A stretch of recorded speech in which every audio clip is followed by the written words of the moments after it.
요한계시록 15장 1절에서 8절까지의 말씀은 요한계시록 15장 1절부터 8절까지의 말씀을 제가 공독하도록 하겠습니다.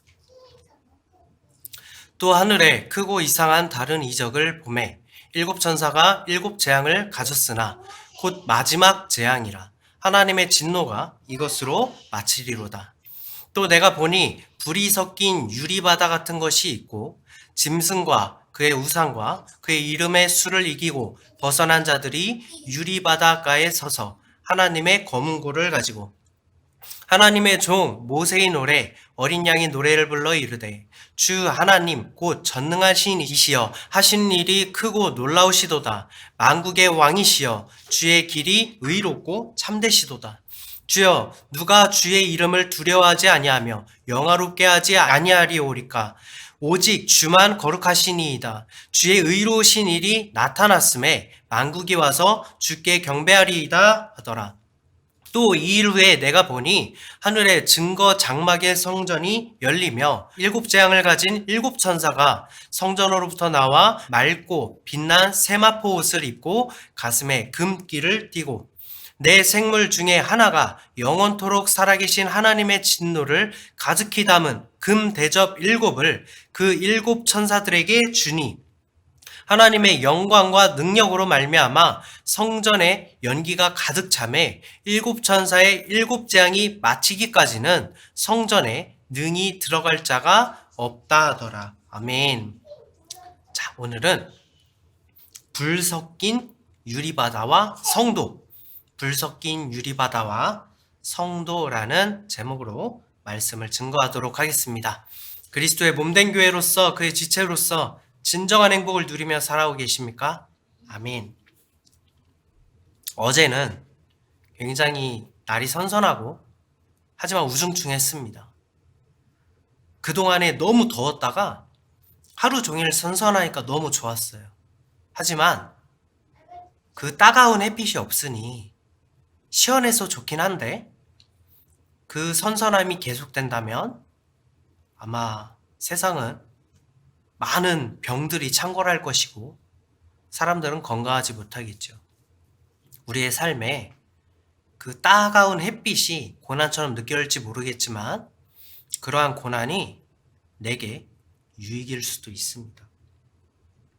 로마서 8장 17절의 말씀입니다.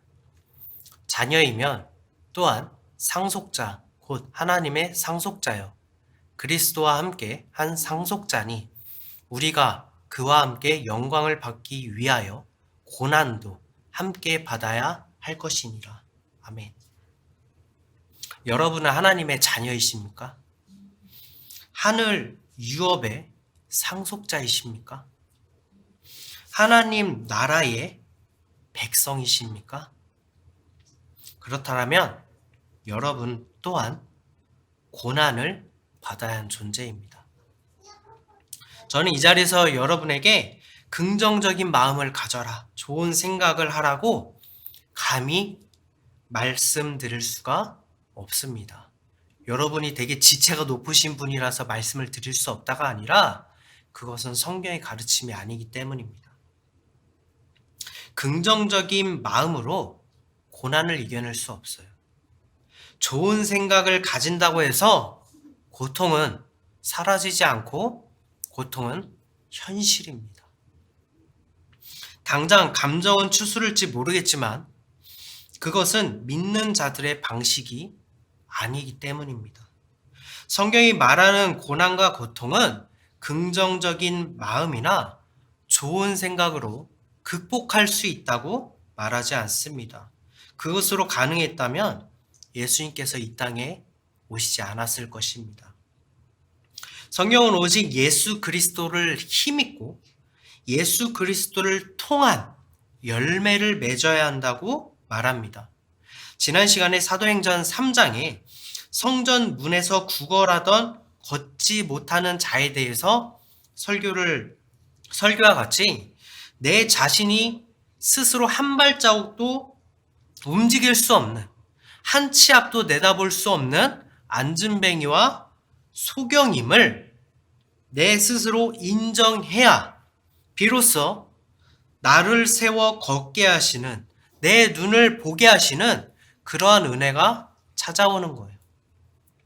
요한계시록은 예수님께서 십자가를 통해 다 이루신 구원의 영적인 일을 기록한 책이라고 말씀드렸습니다. 그럼에도 불구하고 예언서인 이유는 그리스도의 영이신 성령이 내 안에 재림하실 때 비로소 이 모든 성경의 언약이 성취될 것이기 때문입니다. 여러분이 아무리 성경을 100번, 1000번 읽는다 할지라도, 아는 것들이 많다고 할지라도 하나님의 영, 그리스도의 영이신 성령이 내 안에 없다면 그것은 단지 지식으로 끝날 뿐이지 나의 실제가 되지 않는다는 점을 여러분 꼭 기억하시기 바랍니다. 예수님께서 이 땅에 오셔서 십자가에서 다 이루시기까지 영원의 세월 동안 구원자를 기다리며 잠들었던 영혼들은 마귀의 손에 붙임 바 되어서 제단 아래에서 울부짖는 성도들이었죠. 예수님께서는 그들을 인치심으로 모든 영혼들이 죽는 심판이 임할 때 믿지 않는 자들과 믿었던 자들도 다 죽었지만 그들을 인치셨기 때문에 그들이 다시 소생되어 구원에 이르게 되는 것입니다. 용의 머리를 깨시고 이미 심판하시며 다 이루신 예수님께서는 오늘날 의도적으로 우리를 머리가 깨진 마귀와 싸움을 붙이시고 이를 곡과 마곡의 전쟁이라고 말씀드렸습니다. 어떤 아랍 이런 곳에 연맹해서 이스라엘 공격한다 그런 내용이 아닙니다. 이렇게 싸움을 하나님께서 마귀와 우리를 싸움을 붙이신 이유는 의도적인데 이는 우리 또한 예수님과 같이 이긴 자가 되어야 하기 때문입니다. 그래서 요한계시록에서도 이긴 자에게는 무엇을 주겠다. 이긴 자에게는 무엇을 주겠다고 말씀하신 이유는 우리 또한 이긴 자가 되어야 된다는 거예요. 하지만 우리 스스로 이길 수 없습니다. 나로서는 아무런 도리가 없습니다. 온갖 미사여구와 용기를 불어넣는 화려한 말로 우리가 할 수 있습니다. 우리가 할 수 있습니다. 라고 위로하지만 나에게는 그러한 능력이 있다고 아무리 합리화시켜도 여러분은 절대로 이길 수가 없고 반드시 다시 넘어지게 되실 거예요. 이게 너무 야속하게 들리실지 모르겠지만 이것이야말로 현실이고 이것이 팩트입니다. 여러분이 정말로 이것을 깨달았으면 좋겠어요. 우리가 이긴 자가 되기 위해서는 그렇다면 누가 필요할까요? 바로 이긴 자가 필요하겠죠. 내 안에 성령이 필요하다는 거예요. 그분이 어떤 분이십니까? 나를 대신하여 싸우시는 분이시고 나를 성화시키시고 나를 구원하시고 나를 인치심으로 영화로 이끄시는 분입니다. 여러분을 절대로 포기하지 않으세요. 여러분이 엇나가면 여러분을 징계하고 패서라도 이스라엘 백성이 머리부터 발끝까지 상한 곳이 없다고 할 정도로 어떻게 해서든 여러분을 구원으로 이끄시는 분이 바로 성령 하나님이라는 거예요. 여러분이 부모가 자식이 잘못될 때 어떻게 합니까? 올바른 길로 이끌기 위해서 처음에는 다독이기도 하고 타이르기도 하고 그러다 안 되면 어떡합니까? 두드러 패잖아요. 두드러 패서 안 되면 어떡합니까? 모든 거 갖고 있는 거 다 장난감 뺏을 거야 이러면서 다 몰수해버리고 하면서 부모를 의지할 수밖에 없게끔 만들잖아요. 왜요? 부모는 올바른 길이 무엇인지 알고 있거든요. 내 안에 계신 성령이 여러분의 하늘 아버지예요. 그래서 여러분을 절대로 포기하지 않으시는, 그래서 그 진리가 우리를 비로소 죄에서 자유롭게 만드는 것입니다. 이러한 맥락에서 우리 또한 요한계시록의 제단 아래에서 울부짖는 성도와 다를 바가 없습니다. 이 땅은 공중의 권세 잡은 마귀의 세상이고 그가 왕노릇을 하고 있고 우리는 그 마귀를 이길 수가 없고 성령의 도우심이 반드시 필요한 존재임을 여러분 꼭 기억하시기 바랍니다. 오늘은 요한계시록에 불이 섞인 유리바다가 무엇을 의미하는지 우리의 힘은 무엇인지 살펴보는 시간이 되었으면 좋겠습니다. 오늘 본문의 말씀인 요한계시록 15장 1절의 말씀입니다. 또 하늘에 크고 이상한 다른 이적을 보매 일곱 천사가 일곱 재앙을 가졌으니 곧 마지막 재앙이라. 마지막 재앙이라는 거예요. 하나님의 진노가 이것으로 마치리로다. 요한계시록의 시점이 세대주의자들처럼 저 먼 훗날의 이야기라고 한다면 여러 가지 재앙들이 있고 마지막 일곱 대접이 하나님의 마지막 진노구나 라고 생각할 수 있겠지만 요한계시록은 다 이루신 십자가를 통해 다 이루신 그날의 영적인 일이라고 말씀드렸습니다. 15장은 우리가 흔히 진노의 일곱 대접으로 잘 알고 있는 일곱 재앙의 개요를 기록한 장입니다. 세대주의자들이 조금 전 말씀드렸다시피 성경을 문자적으로만 해석하고 세상의 정세를 억지로 끼워 맞추기 때문에 진리의 영이신 성령의 음성을 듣지 않으므로 비유로 감추인 하나님의 말씀을 보아도 보지 못하고 들어도 들을 수 없고 알려고 해도 알 수 없는 것입니다. 요한계시록의 일곱인 그리고 또 뭐 있었죠? 일곱 나팔 그리고 일곱 대접은 결국 우리의 죄를 감당하시기 위하여 이 땅에 오시고 십자가에서 그 모든 일, 언약과 우리의 구원을 다 이루셨다 말씀하시는 예수님을 이야기하고 있습니다. 그것을 강조하기 위해서 다르게 비유한 것이지 결국 같은 이야기를 하고 있는 거예요. 사복음서 뭐 있죠? 마태, 마가, 누가, 요한복음이 사복음서라고 해서 예수님이 있던 일이 예수님이 이 땅에 오셔서 무엇을 하셨는지에 대해서 다른 분을 이야기하고 있는 건가요? 아니죠. 한 분을 이야기하고 있지만 다른 시각으로서 예수님을 이야기하고 있는 거잖아요. 예수님은 오직 한 분이시고 사복음서에서도 오직 한 분을 이야기하고 있듯이 요한계시록의 일곱인, 일곱 나팔, 일곱 대접도 결국 그 날의 일을 다양한 시각으로 보여주기 위함이라는 것입니다. 이사야 60장 18절에서 20절의 말씀입니다. 다시는 강포한 일이 내 땅에 들리지 않을 것이요 황폐와 파멸이 내 국경 안에 다시 없을 것이며 내가 내 성벽을 구원이라 내 성문을 찬송이라 부를 것이라.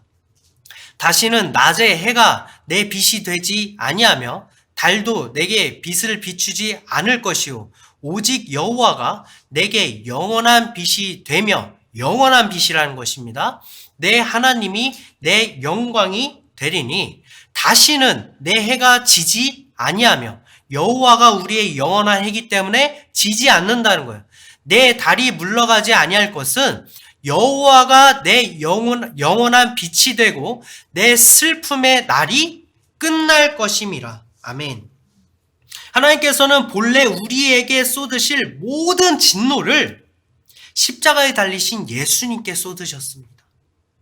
예수님께서는 우리를 구원하시기 위하여 우리에게 버림받고 홀로 그 모든 진노를 성문 밖에서 다 감당하셨습니다.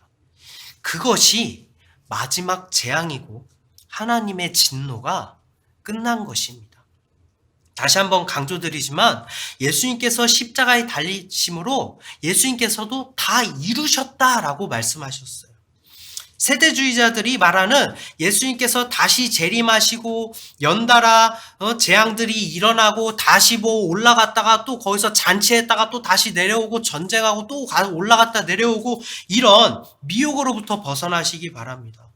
고린도전서 3장 16절에서는 우리는 이미 하나님의 성전이며 모든 것을 다 이루신 그리스도의 영이신 성령이 너희 안에 있는 것을 알지 못하느냐라고 기록하고 있습니다.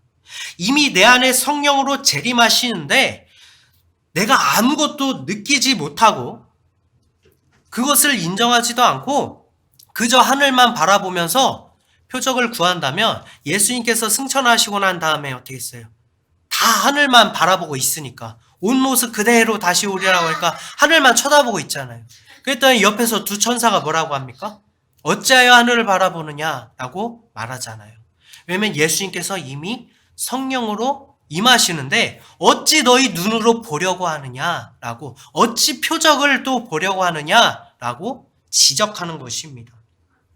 우리가 모른 척하고 아직도 오시지 않았다라고 말한다면 예수님께서 이 땅에 오셨을 때 그를 외면하고 정작 엄청난 열심으로 하나님을 경외했던 자들이지만 결국에는 믿지 않았던 자들과 별반 다르지 않다라는 것입니다.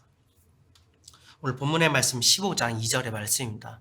또 내가 보니 불이 섞인 유리바다 같은 것이 있고 짐승과 그의 우상과 그의 이름의 수를 이기고 벗어난 자들이 유리바다 가에 서서 하나님의 검은 고를 가지고, 불이 섞인 유리바다가 무엇인지에 대해서 알기 위해서 먼저 바다가 무엇인지를 살펴볼 필요가 있습니다.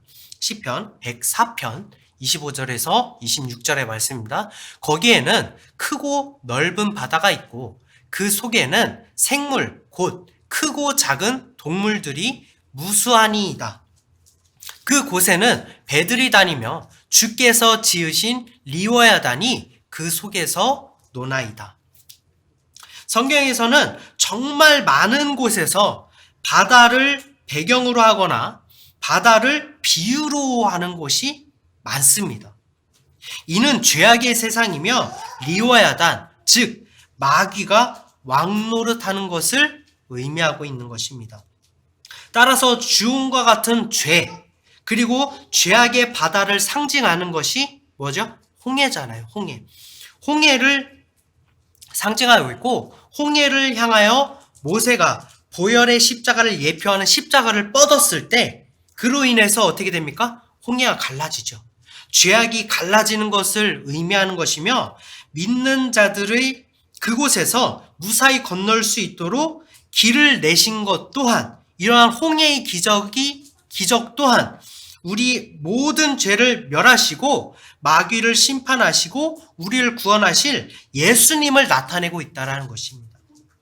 하지만 어째서인지 계시록 15장 2절에서는 그러한 바닷가에 서 있는 사람들이, 바닷가에 서 있는 사람들이면은 우리가 손쉽게 생각하면은 죄악에 빠진 사람들이라고 생각할 수 있잖아요. 그런데 여기서 기록된 자들은 어떤 자들이냐면 죄악에 빠진 이들이 아니라 짐승과 그의 우상과 그의 이름의 수를 이기고 벗어난 자들, 즉 이긴 자들이라는 거예요. 그들은 마귀와 싸우기 위하여 바닷가에 서 있는 것일까요? 시편 74편 13절에서 14절의 말씀입니다. 주께서 주의 능력으로 바다를 나누시고 물 가운데 용들의 머리를 깨뜨리셨으며 리워야단의 머리를 부수시고 그것을 사막에 사는 자에게 음식물로 주셨으며. 아멘. 시편에서는 이 바다가 나뉘어질 것이라고 예언하는데 무엇으로 나눈다고 기록합니까? 누가요? 주께서 무엇으로? 주의 능력으로. 주님의 능력, 주께서 주의 능력으로 이 물을 나누신다는 것입니다. 우리에게 있어서 주의 능력은 무엇이죠? 병을 고치시는 건가요? 나를 죄에서 속량하시는 능력. 나를 저 압제자의 원수 마귀의 바다에서 건져내시고 나를 지키시는 십자가의 능력을 의미하는 것입니다.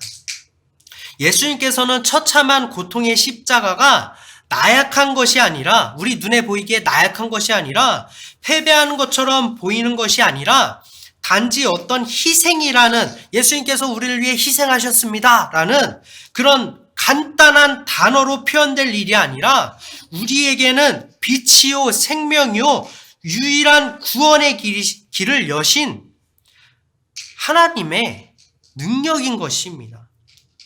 바다와 자신을 통해서 예수님은 이것을 수없이도 말씀하셨어요. 하박국 3장 15절의 말씀입니다. 주께서 말을 타시고 바다 곧 큰 물의 파도를 밟으셨나이다. 하박국에서는 주께서 말을 타시고, 주께서 말을 타시는 장면이 여기서 나오죠. 7인대에 4가지 말이 나오잖아요.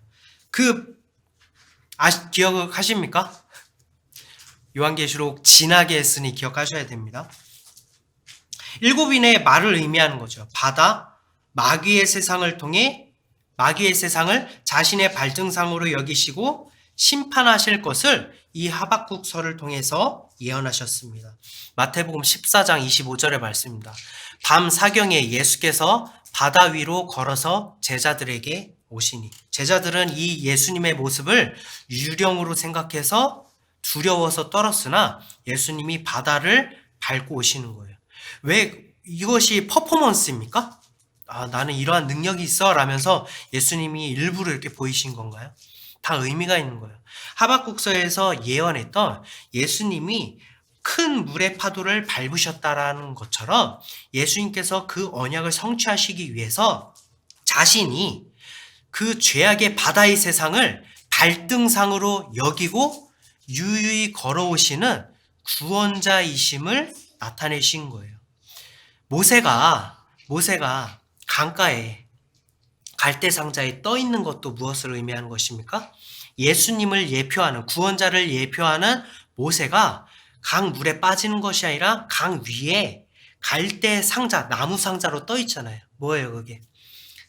십자가, 보혈의 십자가를 의미하는 그 상징, 갈대상자를 통해서 떠 있는 것, 그 죄악에 잠기는 것이 아니라 그곳에 떠서 너희들의 구원자임을, 예수님을 나타내고 있는 것입니다.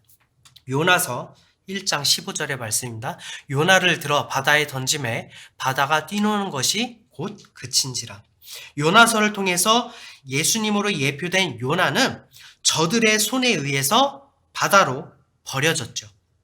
요나가 바다에 던져짐으로 바다는 고요해졌고, 거기에 같이 있던 사공들, 우상 숭배했던 이들은 비로소 그러한 일을 통해서 하나님을 알고 하나님을 두려워했다라고 요나서에 기록되고 있습니다. 마가복음 4장 1절의 말씀입니다.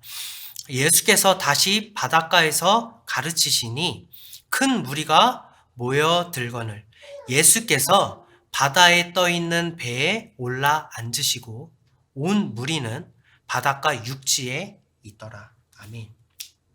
그리고 많은 무리들이 예수님의 가르침을 듣기 위해서 모였을 때 예수님께서는 그들을 땅 위, 바다로부터 안전한 곳에 세우시고 자신은 바다에 떠 있는 배에 오르시며 그들과 자신의 경계를 만드셨습니다.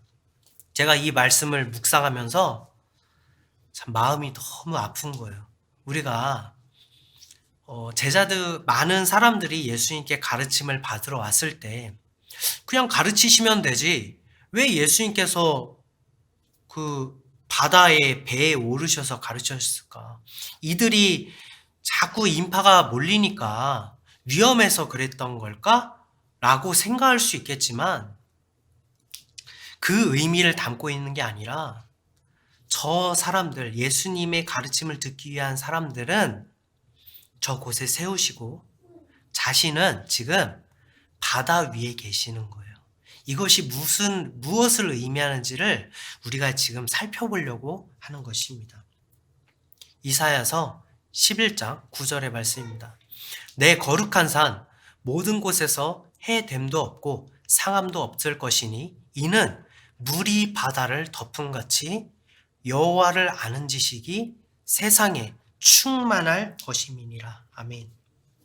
이사야서를 통해서 물로 예표된 예수님께서 죄악을 의미하는 바다를 덮으셨다는 거예요.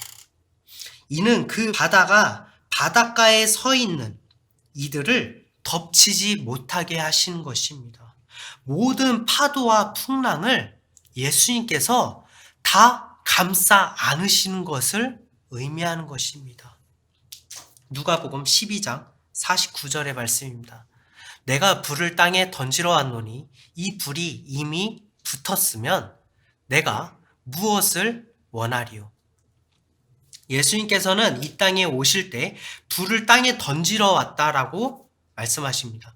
여기서 말하는 땅도 죄악을 의미하는데 불을 던졌다는 것은 죄악의 심판을 의미하기도 하는 거예요.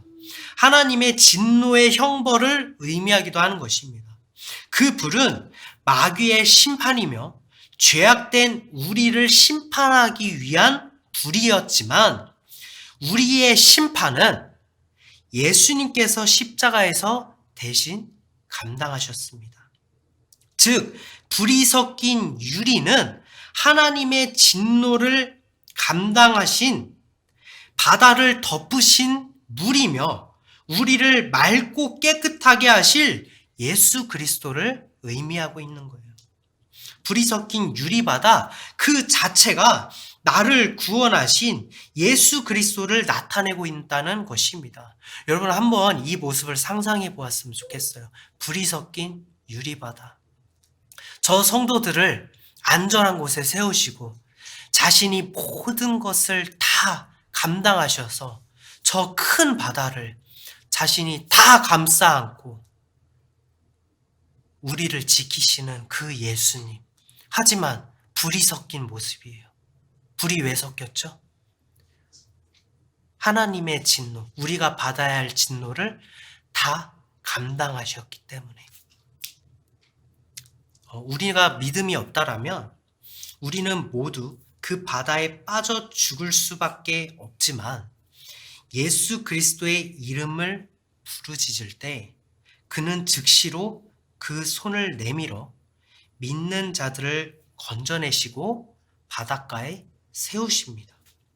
오직 믿음으로 이긴 자가 된 성도들은 그곳에서 나를 속량하시는 예수님을 찬양하는 것입니다. 이것이 바로 불이 섞인 유리바다와 성도의 모습인 것입니다. 그들에게는 약속하신 하나님의 나라 새 예루살렘인 증거장막의 성전이 열리게 되는 것이며 그 안에 연기가 가득 찼다는 것은 모든 재앙이 마치기까지, 그러니까 예수님께서 다 이루셨다라고 말씀하시기까지, 즉 예수님께서 십자가를 통해 다 이루시고 약속하신 그리스도의 영이 우리에게 임하기까지 비밀로 감추어짐을 의미하고 있다는 거예요. 고린도전서 13장 12절의 말씀입니다. 우리가 지금은 거울로 보는 것 같이 희미하나 그때에는 얼굴과 얼굴을 대하여 볼 것이요 지금은 내가 부분적으로 아나 그때에는 주께서 나를 아신 것 같이 내가 온전히 알리라. 아멘. 요한일서를 통해서 하나님은 사랑이시며 하나님의 영, 그리스도의 영은 성령이라고 말씀드렸습니다. 즉 사랑은 성령이며 지금은 연기와도 같이 희미하고 거울로 보는 것 같이 희미한 하나님의 나라이지만 내 안에 그리스도의 재림, 즉 성령이 임할 때 우리에게 하나님의 나라가 온전히 열리고 뚜렷이 보이게 된다는 것입니다. 오직 성경은 예수 그리스도를 증거하고 있으며 예수님께서는 십자가를 통해 다 이루셨으며 그리스도의 영이신 성령을 구하는 자에게 반드시 성령을 주실 것이라고 약속하셨습니다. 우리는 지금 죄악의 바다에 빠져가고 있습니다. 우리는 그곳에서 나올 수가 없습니다. 우리가 아무리 발버둥 치고 인내하고 버틴다고 한들 바다 한가운데에서 힘이 빠질 뿐이며 결국 가라앉을 뿐입니다. 마태복음 14장 30절에서 31절의 말씀입니다. 바람을 보고 무서워 빠져가는지라 소리질러 이르되 주여 나를 구원하소서 하니 예수께서 즉시 손을 내밀어 그를 붙잡으시며 이르시되 믿음이 작은 자여 왜 의심하였느냐 하시고. 아멘. 우리가 구할 것은 주님 제가 할 수 있습니다. 나는 긍정적인 마음과 좋은 생각으로 충분히 고난을 이겨낼 수 있습니다. 나를 도와주세요. 라는 고백이 아니라 주님, 나를 구원해 주세요. 이 죄악의 바다에서 나는 아무것도 할 수 없어요. 나는 장님이에요. 나는 안진뱅이에요. 주님이 도와주시지 않으면 나 아무것도 할 수 없어요. 라고 나를 도와주세요 라고 부르짖을 때 하나님께서는 여러분에게 즉시로 손을 내밀어 나를 건지시고 나를 구원하시기 위하여 하나님의 모든 진노를 홀로 감당하시고 모든 물과 피를 쏟으시며 바다를 덮어버리신 불이 섞인 유리바다이신 예수 그리스도를 여러분께서 날마다 사모하시고 약속하신 성령을 구하시는 성도 여러분이 되시기를 소망합니다. 잠시 기도하는 시간 갖도록 하겠습니다.